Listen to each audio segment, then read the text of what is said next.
एकदम फिल्मी अंदाज में गैंगस्टर महोदय जमानत मिलने के बाद आजमगढ़ की इटौरा जेल से बाहर आने वाले थे। उनके शुभचिंतकों ने अपनी खुशी जाहिर करने के लिए फूल माला और नोटों की बौछार करके काफिला निकालने का निर्णय लिया और तैयारी के साथ इटौरा जेल के बाहर पहुंच गए। पर शायद आजमगढ़ प्रशासन को यह बात रास नहीं आई, जिसके परिणाम स्वरूप प्रशासन ने जेल के बाहर पहुंचकर वहां खड़ी 20 से 25 गाड़ियों में से कुछ गाड़ियों को जब्त कर लिया। वहां खड़े लोगों में से कुछ लोगों पर मुकदमा दर्ज कर गिरफ्तार भी कर लिया।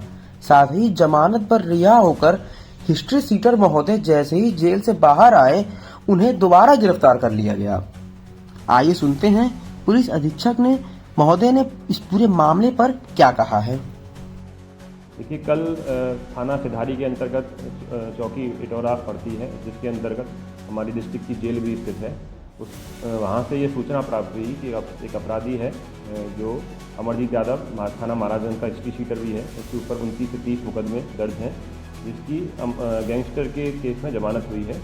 और उसके सहयोगी और उसके नाते रिश्तेदार 20 से 30 की संख्या में गाड़ी लेकर पहुँचे हैं और जुलूस निकालने की फिराक में है। साथ में यह भी गोपनीय सूचना प्राप्त हुई कि कुछ असले गाड़ियों में भरे हो सकते हैं और कुछ पैसे भी गाड़ियों में हो सकते हैं। इस सूचना पर चौकी प्रभारी इटौरा को तत्काल मौके पर पहुंचकर गाड़ी को जुलूस रोकने को बताया गया। साथ ही अन्य थाना प्रभारी, जिसमें थाना प्रभारी मुबारकपुर, जहानागंज और सिधारी, इनको भी सूचित किया गया कि आप तत्काल मौके पर पहुँचें और इस तरह की घटना की चेकिंग कराएं। इस पर चौकी प्रभारी धर्मेंद्र मौके पर पहुंचे और मौके पर जो गाड़ियां थी 20 से 30, उनको रोकने का प्रयास किया गया, जिसमें जैसे ही पुलिस देखते ही सारी गाड़ियों में अफरा तफरी मच गई। लोग उतर कर भागने लगे। साथ ही कुछ गाड़ियां भी साइड से निकल गईं। इसमें हम मौके पर 7 गाड़ियों को जब्त कर पाए, जिनकी नियमानुसार फिर चेकिंग कराई गई वीडियोग्राफी के माध्यम से। तो एक गाड़ी से 5 लाख रुपये कैश बरामद किया गया।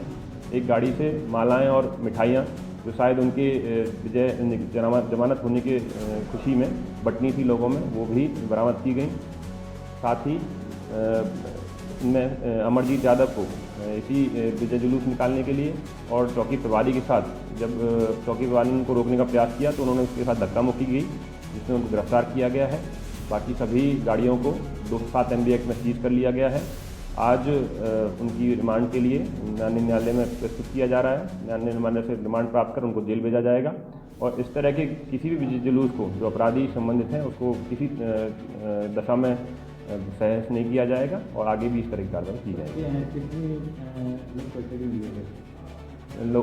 सभी गाड़ियों के ड्राइवर को कस्टडी में लिया गया है। साथ ही अमरजीत यादव जो अपराधी था, उसको भी कस्टडी में लिया गया है।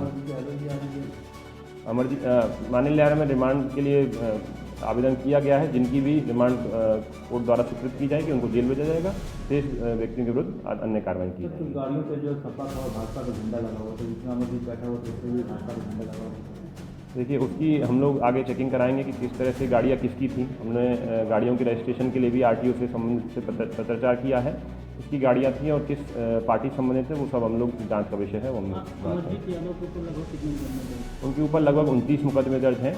गोरखपुर जनपद में, आजमगढ़ जनपद में और जौनपुर जनपद में कई तरह के मुकदमे इनके ऊपर दर्ज हैं। आगे इनके विरुद्ध भी और हम लोग जब्तीकरण की कार्रवाई करेंगे और जो भी मुकदमे इनके ऊपर होंगे, उनमें जो भी सख्त कार्रवाई होगी वो कराई जाएगी।